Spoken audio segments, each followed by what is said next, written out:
So I'm starting out with a slab to make a coil pot. I've rolled it out to about 1 centimeter thickness, and now I'm compressing both sides with my metal rib.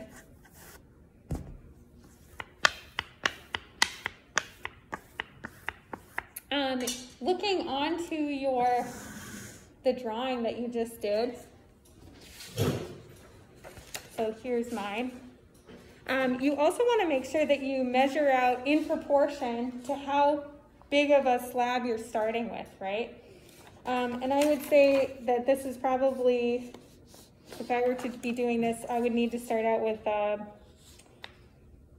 probably a 4-inch wide little patty. So I'm going to put it on my banding wheel on top of a board, and generally measure, well, first, one really easy thing you can kind of do is make sure that it's centered, and just start out by drawing a circle. Measure that circle. This is 6 inches, so I need to come in a little bit.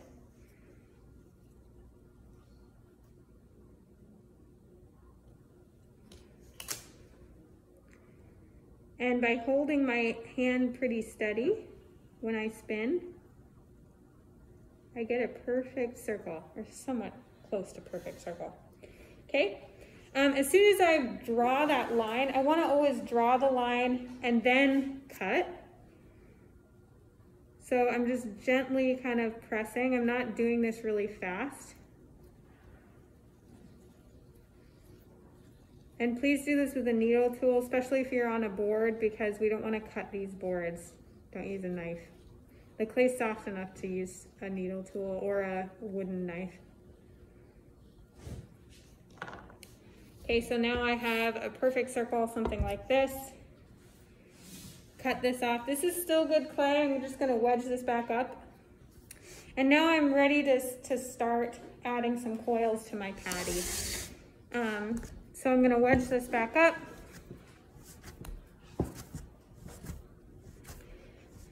And sometimes it's easier if you make a bunch of coils first and then add those coils. Let those coils sit up a bit, make another round of coils, and then add them on to what you've just done. It's really important to allow what you just added onto the pot to set up so your pot doesn't collapse.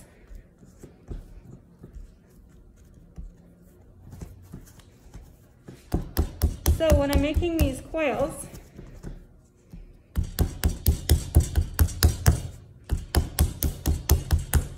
I'm kind of using the palm of my hand to flatten this clay a little bit. I can also kind of do this like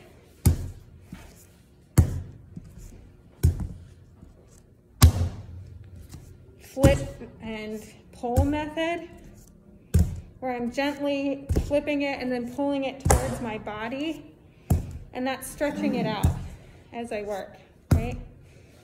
You may not be able to see that. Okay, so now I have this kind of rectangle form. So I'm just going to now roll it, turning it on its side.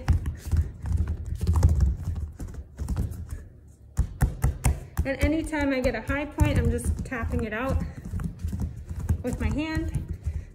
And you'll notice I'm kind of running up and down the coil left to right with my hands to ensure the coil is really even.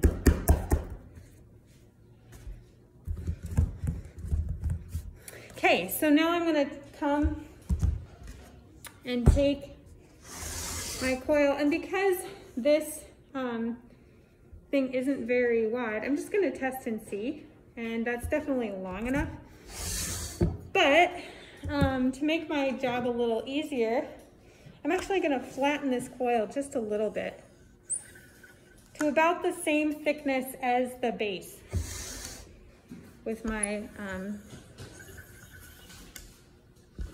rolling pin. So now I have a little bit more height. So I'm making less coils as I go up, right? This will make it a lot faster. If you see any cracks happening in your coils, that's fine. Just come in with your metal rib and smooth them out. And again, it's anytime you see a crack, you want to deal with it right away, because if you don't, it will make your life a lot harder later on. Okay, so now I'm going to score up my base.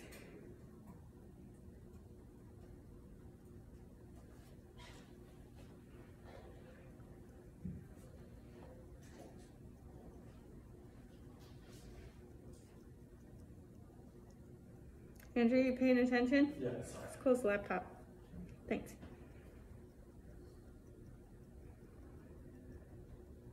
Okay, so I scored up the base. I also want to score up the one side of my coil.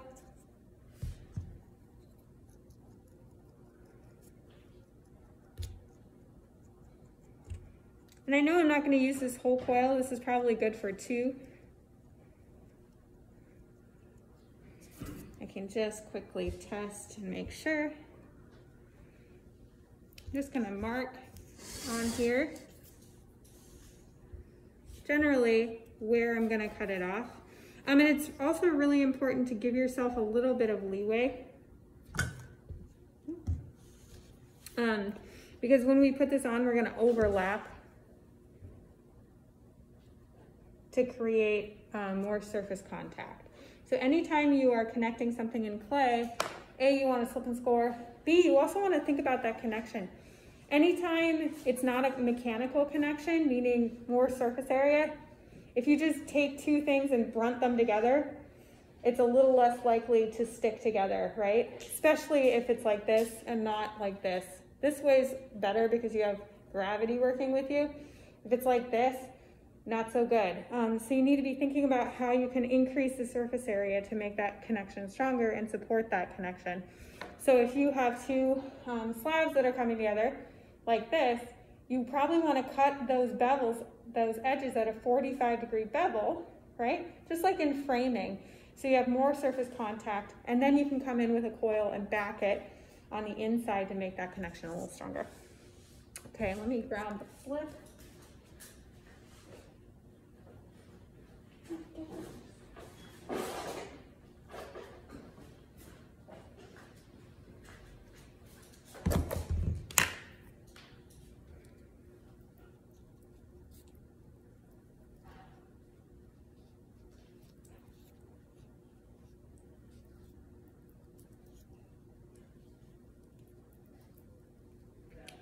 So I'm only slipping one side because I want that other side to kind of suck up what I just did, what I just put down. Okay, so I'm going to gently fit this on, and you want to make sure that your thing is centered. That'll just make sure that your pot is more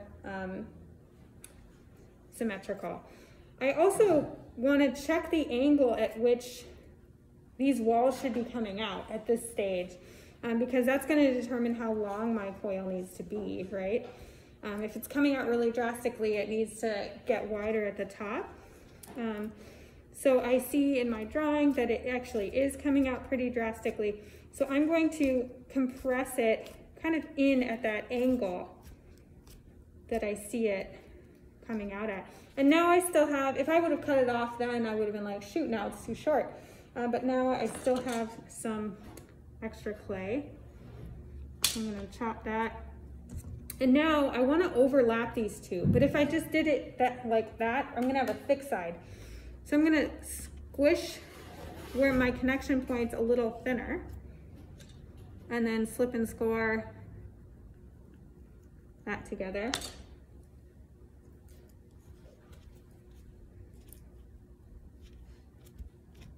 And I do have a little high point. I'm not too worried about that right now because I can cut it down. But now once I get this coil on, I want to come in and smooth out any cracks that I see. maybe with my rib. Smooth out that connection so I don't see that seam line from the inside and the outside.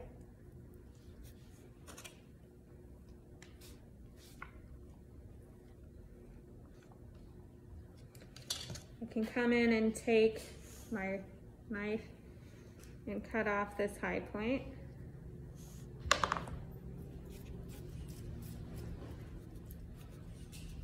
And I'm also going to kind of pinch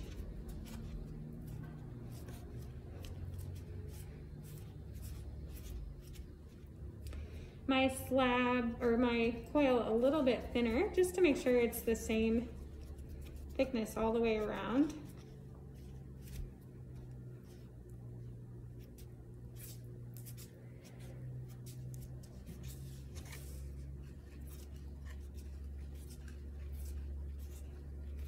Take my rib, and you'll notice anytime I'm ribbing the inside, I'm always backing it with my hand to support it from the outside.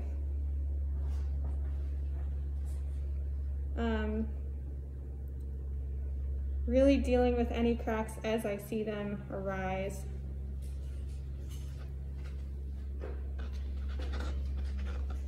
Because if I just left those, then they would get worse.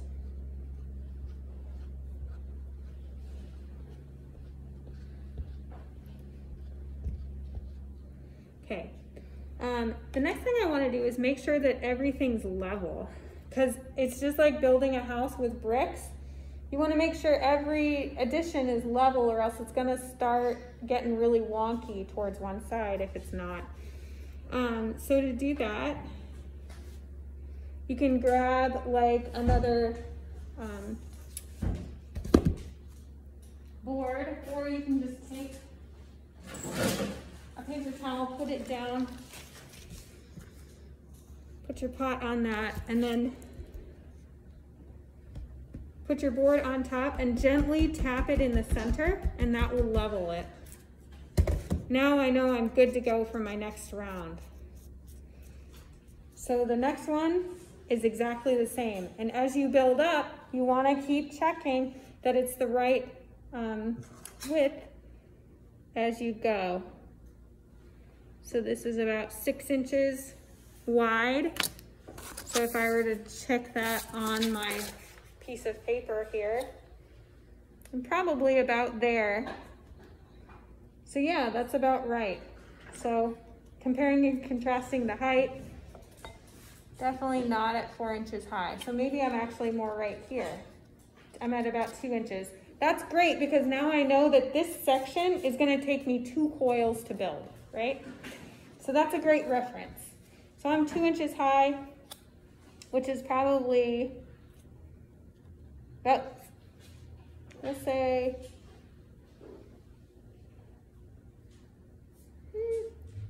3.5 inches wide. I think I just started mine a little bigger than that, but good to check and balance, right? I might come in and make this a little more vertical. Okay, so as you're kind of building, be sure to check and balance, be sure to check for cracks, and level each coil as you go up.